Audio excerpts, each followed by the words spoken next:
Oi, gente. Peguei meu café e vim conversar um pouquinho com vocês. O dia de hoje, ele pede um café. Estamos cansados, né? Afinal de contas, viramos a noite. Hoje é um dia inaugural. É um dia que tá iniciando o ano. 1º de janeiro de 2026. Que dia! Mas também é um dia reflexivo. A gente pensa um pouco como foi o ano que passou. Os pontos que nós erramos, os pontos que nós vamos repetir de tão bom que foi, vamos aprimorar o que já estava melhor em 2025. 2025 que deu certo, que foi muito bom. E o que faremos em 2026? Será que vai ser promissor? Não sei. Está nas nossas mãos.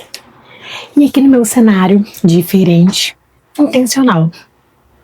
Trouxe aqui uma parede neutra, um lugar neutro. E estou acompanhada aqui da mesa do Homem-Aranha, a saudosa bolinha do Geleia e a obra de arte de Elias na parede. São os meus companheiros de vídeo de hoje. Como foi 2025 para você? Eu vou fazer uma breve retrospectiva do meu 2025. 2025, no seu início, teve ali no seu primeiro trimestre, um pouco mais, tivemos Elias na escola. Primeiro ano do Elias na escola. Primeiro ano escolar, marcante. Teve aquela mistura de preocupação, com medo, com ansiedade, e afinal de contas era adaptação de um filho tão pequeno. Ele tinha menos de 2 anos. Ele completou 2 anos, em março, e eu já estava grávida. Eu descobri a gravidez esta em dezembro de 2024. E foi passando, o ano foi passando, a gente naquela adaptação, todas essas mudanças, muito trabalho. E chega o meio do ano e chega a minha Esther. Ela nasceu em agosto. E foram muitas mudanças e muitos acontecimentos. O nascimento da Esther foi um divisor de águas. Um divisor de águas. Foi um divisor na nossa família, afinal de contas a gente teve mais uma bênção na nossa casa. Mudou o nosso coração, alargou. Mas foi um divisor na minha vida, aonde eu me encontrei, onde não esperava, não imaginava. Ela nasceu e eu renasci. Quando a Esther nasceu, eu, ao mesmo tempo, alarguei, mas ao mesmo tempo eu me encolhi. Ao mesmo tempo eu me encontrei, ao mesmo tempo eu me perdi. Eu revivi, eu renasci e eu me reencontrei. Mas para tudo isso acontecer, eu tive que me perder. E ela trouxe aos meus dias muita alegria, ela trouxe à nossa casa muita alegria. Ela é uma criança muito alegre para quem convive com ela. E foi um marco na minha vida. Eu passei de mãe de 1 para mãe de 2, mas ao mesmo tempo eu me vi numa situação extrema de amor, de cansaço, de exaustão. Quando a Esther nasceu, o meu pai estava previsto uma cirurgia. Há anos que ele aguardava. Acho que quase 3 anos que ele estava aguardando essa cirurgia. Um pouco menos. O Elias era bem bebezinho. E quando ele descobriu, teve o diagnóstico, que ele estava com problema no quadril e ele precisava fazer botar uma prótese, né? Fazer a troca do quadril. Tirar. Não sei se é uma troca, mas a remoção, né? Ele ia tirar o quadril e colocar uma prótese. E essa cirurgia debilitava muito meu pai para andar, para tudo, né? Ele não ficava muito tempo sentado, não ficava muito tempo de pé, doía. E aí, quando foi em maio, por aí mais ou menos, minha mãe recebe a comunicação de que ele ia fazer a cirurgia pelo SUS. Estava previsto. E eles falaram, em até 90 dias o senhor vai fazer a cirurgia. O senhor vai fazer a cirurgia. Não é assim, o senhor está na lista de espera. Não, o senhor já está dentro da lista do hospital e vamos movimentar aqui a lista dos pacientes e o senhor vai poder fazer essa cirurgia. Quando a minha mãe falou isso, eu falei, eu vou parar em agosto. Tá bom, Deus está no controle, mas no meu coração eu sentia, pode acontecer juntos. Por que me preocupava? Porque a minha mãe, ela é a minha rede de apoio. Era ela que vinha me ajudar. E ela é a rede de apoio do meu pai. E eu fiquei preocupada. silenciada, mas preocupada. Não comentei com ninguém, não externava isso, até porque era uma possibilidade. Corta para agosto. Corta para minha cirurgia marcada dia 7 de agosto. Eu sempre quero dizer dia 14, porque é o dia do outro. 7 de agosto, a estreia do dia 7 de agosto. E a minha mãe recebe uma ligação. Dias antes. Minha cirurgia já estava marcada. O hospital marcando a cirurgia do meu pai. Qual dia? 7 de agosto. Minha mãe gela. Daí ela fala, teria outra data mais próxima, tipo assim, vai chamar tantos e chamar tantos. Aí ele falou, olha, tem até o dia 9, tem 7 e 9, que era quartas e sábados as cirurgias. Daí, minha mãe ficou assim, e ela tinha que dar uma resposta rápida, né? Lógico que ela não ia deixar de fazer a cirurgia. Eu falei, mãe, vai, a gente dá um jeito.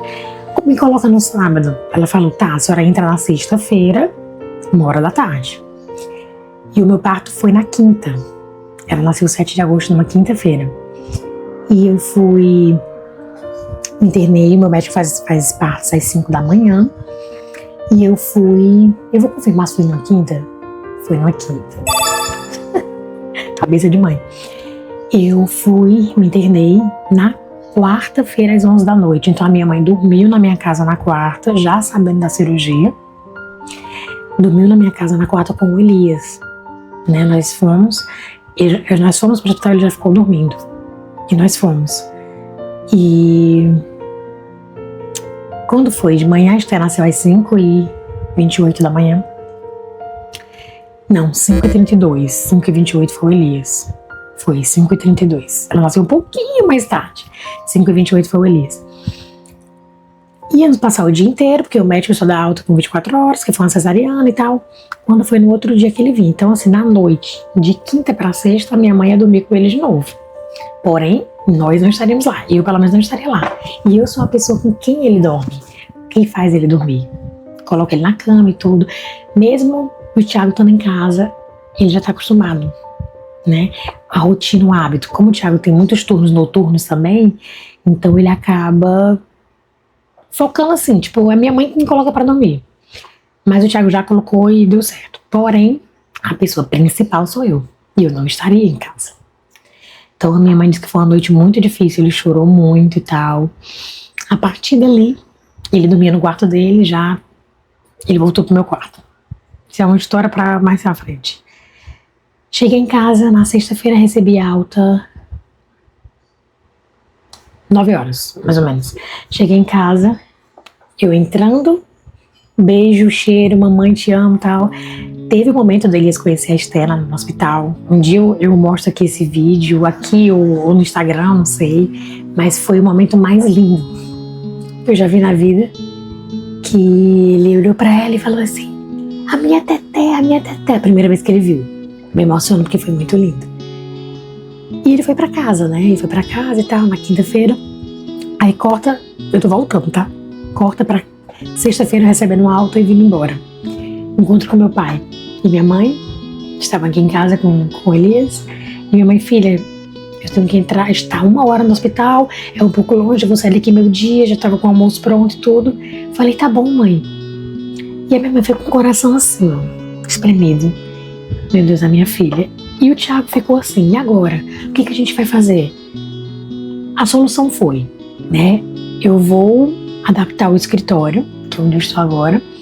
Tem uma cama de solteira aqui. E vou adaptar o escritório para o senhor, seu Zaqueu. O senhor vem, descansa, fica aqui nesse escritório. Vai ser um quarto para o senhor. A gente vai tirar tudo que é de escritório e vai deixar o quarto para vocês. E tentando adaptar, mas a gente... Porque assim, seria uma ajuda mútua. Minha mãe também precisaria de ajuda.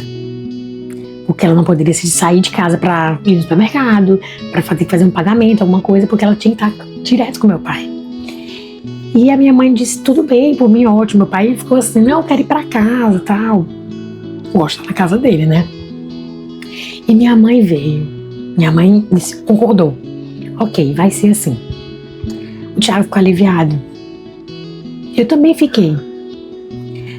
Mas eu tava com tantas preocupações ao mesmo tempo que eu tava até aceitando já ficar só nós 3, né?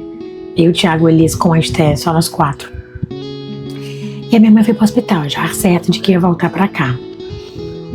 E ela virou pra mim e disse assim, filha, depois que aí meu pai fez a cirurgia e tal. E ele foi uma cirurgia, ele não teve muito sucesso, ele demorou pra receber alta, porque o médico não vinha e tal. Ficou uma semana, eu acho. Acho que ele ficou mais ou quase uma semana lá. Não lembro mais ou menos o tempo de dias que ele ficou, mas ele ficou bastante dias para um pós-operatório que era para liberar com 48 horas. Mas ele ficou uns 4 a 5 dias. Eu olhei pro Thiago, e agora? Um puerpério. Eu, você, uma criança de 2 anos e um recém-nascido. E o Thiago se desdobrou em 10. Quem veio me socorrer? Minha sobrinha, a Yasmin. A Mimi veio, tia, eu vou te ajudar, mas eu não posso ficar muitos dias, porque eu tenho uma consulta, eu tenho um monte de coisa. Eu posso ficar até na terça, ela vinha na sexta. Eu posso ficar até terça. Falei, tá bom, Mimi já me ajuda muito. E ela veio, e ela fazia comida, e ela sabia lidar com a Esté, ela deu banho, e o Elias gosta muito dela. O Elias é apaixonado pela Mimi, eles se dão muito bem. Então ela conseguia lidar com o Elias também. Acho que até fazer dormir, ela sabe fazer dormir. E ela foi meu socorro nesses primeiros dias de pós-operatório. Mas a Mimi foi embora. E a gente ficou ali uns 3, 4 dias, só eu e o Thiago com as crianças. Foi muito difícil. Foi muito difícil. E eu lembro que teve ali em agosto, teve o Dia dos Pais. E o Dia dos Pais teve na escola do Elias uma festa. E essa festa era só o pai e a criança, né? Se possível, só o pai e a criança. A mãe não precisava ir. E foi a primeira vez que eu fiquei sozinha com a Esté. Né? Até o momento o Thiago estava sempre em casa, alguém estava comigo. E ali caiu minha ficha. Ali eu senti o meu puerpério. Ali o baby blue bateu. E ele saiu, eu fiquei sozinha com ela. Ela sempre foi um bebê muito bonzinho, tranquilo. E eu comecei a chorar. Chorar. E eu comecei a me sentir angustiada. E eu comecei a dizer, meu Deus, e agora? Quem já passou por um puerpério sabe o que é isso. E era meu segundo puerpério, então eu tava ignorando os sinais. Não tô. E passou. Né? Gente, eu tô contando um pouquinho do meu 2025, eu tô fazendo uma retrospectiva a jato aqui, bem rápida. E o Thiago voltou e ele falou assim, você tá bem? Eu falei, eu não falava. Eu fiquei muda. Não sem poder falar assim, normalmente, mas eu não conseguia me expressar. Eu chorava no banho, eu chorava. E ele falava assim, quando você quiser conversar, a gente conversa. Daí eu olhei pra ele e falei assim, eu não me respeito. Porque eu sou uma puérpera, eu estou um pós-operatório e eu tô tendo que lidar com muita coisa. Eu poderia não fazer, mas eu não tô respeitando o meu limite.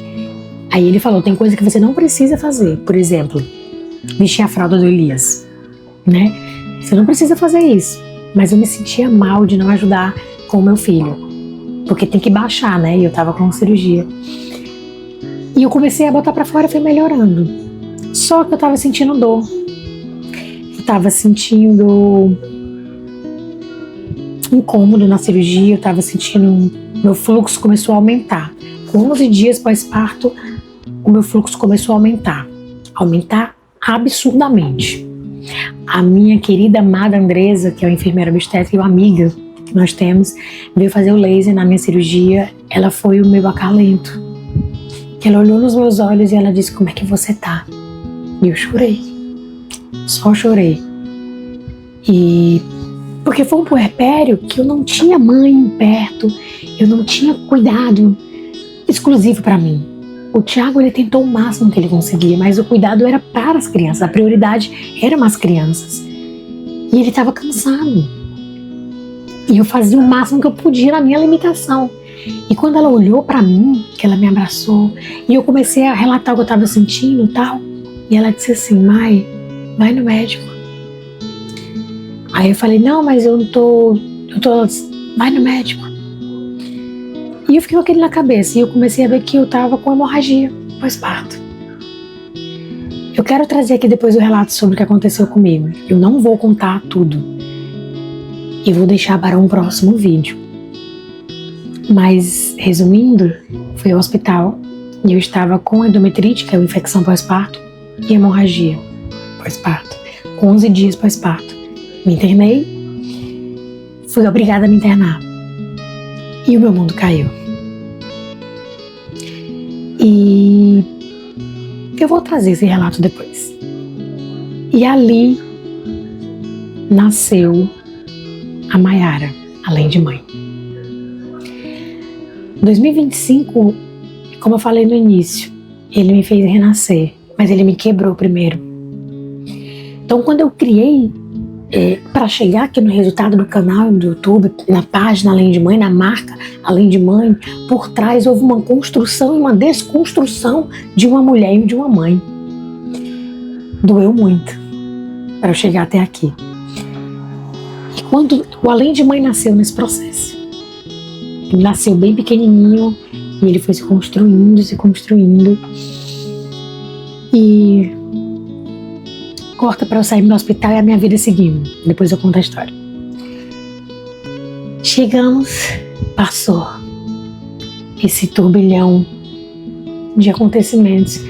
Quando eu voltei do hospital, que o Elias ficou uma semana sem a mamãe e eu sem o meu filho,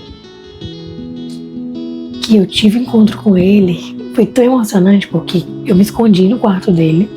O Thiago pegou na escola mais cedo, ele estava ficando integral na escola para poder administrar, né? Minha mãe não tinha como cuidar dele, da meu pai no pós-operatório, ficava muito complicado. A solução que nós encontramos foi ele ficar integral até às 17 horas. O meu sogro ajudava, meu sogro trazia ele da escola enquanto o Thiago vinha no hospital e tal. E esse dia eu falei, Thiago, traz ele mais cedo, porque eu já tinha recebido alta mais cedo. Não deixa ele até às 17, eu quero encontrar com ele. E o Thiago falou, filho, eu tenho uma surpresa pra você lá no seu quarto. E eu tava sentadinha assim, sabe, no cantinho. Quando ele abriu a porta, ele me viu, ele, mamãe, me abraçou. E eu chorei, ele chorou. A minha mãe tava passando as roupinhas extra no quarto, ela chorou, o Thiago chorou. E ele me deu aquele abraço assim de saudade, ao mesmo tempo de alívio. A minha mãe tá aqui, né?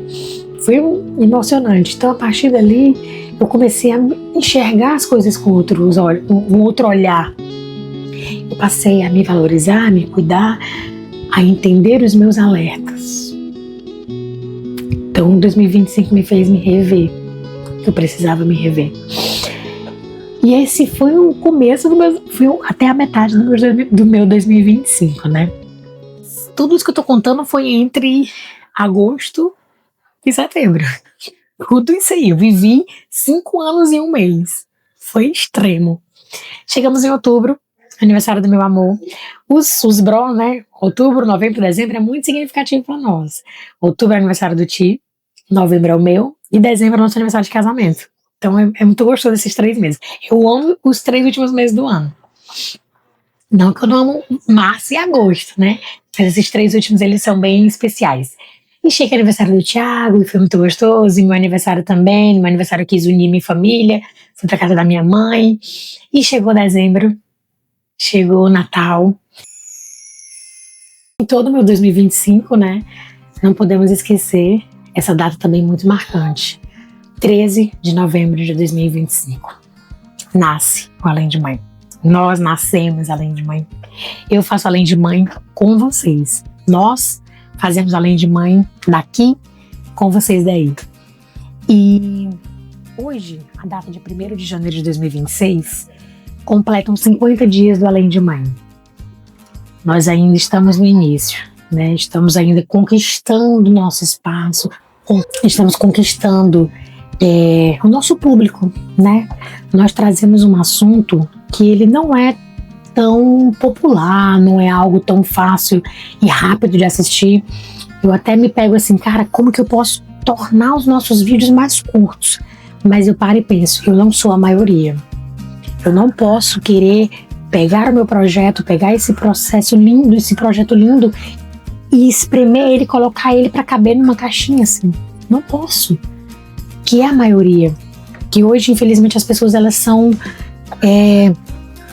necessitam de uma dopamina rápida ali, sabe? Um vídeo ligeiro, uma coisa rápida que te dê aquele prazer momentâneo. E o Além de Mãe não traz essa proposta. O Além de Mãe, ele te torna pensante, de você parar e refletir, de você parar e pensar, de você parar e analisar um pouco o seu redor. Eu trago muito nos stories, no Instagram, assim, fure sua bolha, saia da sua bolha. Porque quando a gente sai da bolha, quando a gente sai do aquário e vai pro oceano, a gente entende muita coisa, a gente cresce mentalmente, a gente aprende muito. E o Além de Mãe é isso, é trazer essa empatia, sabe, para quem não é mãe, para entender o lado de uma mãe, e para quem quer ser mãe, ter essa sensibilidade também. E para você, mãe, se reencontre. Você ainda é uma mulher. Então, em 2026, eu te faço um convite. Se priorize um pouco mais. Faça esse mantra. Eu sou uma pessoa além de mãe. Eu sou uma mulher além de mãe. Eu sou uma profissional além de mãe. Eu sou um indivíduo além de mãe. Gente, ser mãe suga a sua mente, suga a sua força, suga a sua energia. Muito. Mas é necessário.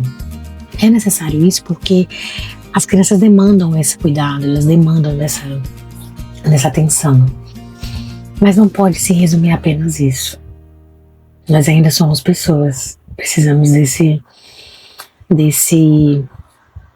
cuidado em si próprio. E as metas para 2026? O que você já escreveu aí? Eu tô repetindo as metas desde 2022. Que eu não consegui cumprir. Esse meme, né? Minhas metas de 2026 e a de 25 eu não fiz, com a de 24 e tal. Só que eu acho que todo ano a gente muda um pouco a nossa cabeça, a gente muda até o nosso guarda-roupa, por que não mudar a nossa mente? Então as nossas metas, elas precisam existir, mas elas precisam andar lado a lado com o nosso autocuidado. E esse pilar, esses 3 pilares: a nossa saúde, a nossa mente e a nossa espiritualidade. A gente precisa cuidar desses 3 pontos que é necessário para tudo ir bem. A nossa família, o nosso eu, nossos relacionamentos, nosso convívio, a nossa vida. Para movimentar a nossa vida, a roda precisa estar bem. Para girar a roda, a gente precisa estar sincronizado. Então vamos nos sincronizar. Então que 2026 seja um ano incrível, seja um ano extraordinário para você, para mim, para nós. Mas não depende de outra pessoa a não ser você. E para mim, não depende. Está em nossas mãos. Então esse pequeno vídeo, esse breve vídeo, no marco do dia 1 de janeiro, 1º de janeiro, é para trazer isso. Reflexão de 2025 e novas metas, planejamentos, sonhos. Não deixe os sonhos morrerem. Reative seus sonhos, resgate seus sonhos. Você é capaz. Você tem um potencial muito grande. Não deixa as circunstâncias, as vozes externas determinarem a tua capacidade. Você é capaz. E 2026 está aí prontinho. Prontinho. Ele ainda tá cinzento, tá nebuloso, tá escondido, mas ele tá aí para você viver o melhor na sua vida. Tá bom? Feliz ano novo. Eu quero deixar um abraço, um carinho. Se inscreve no nosso canal. Vai vir muita coisa boa aqui. Não perde. Vamos fazer esse movimento crescer. Vamos fazer o Além de Mãe se tornar memorável na vida das pessoas. Vamos fazer barulho. Vamos fazer essa revolução. Desejo para você um 2026 cheio de paz, saúde, muito de Deus na tua vida.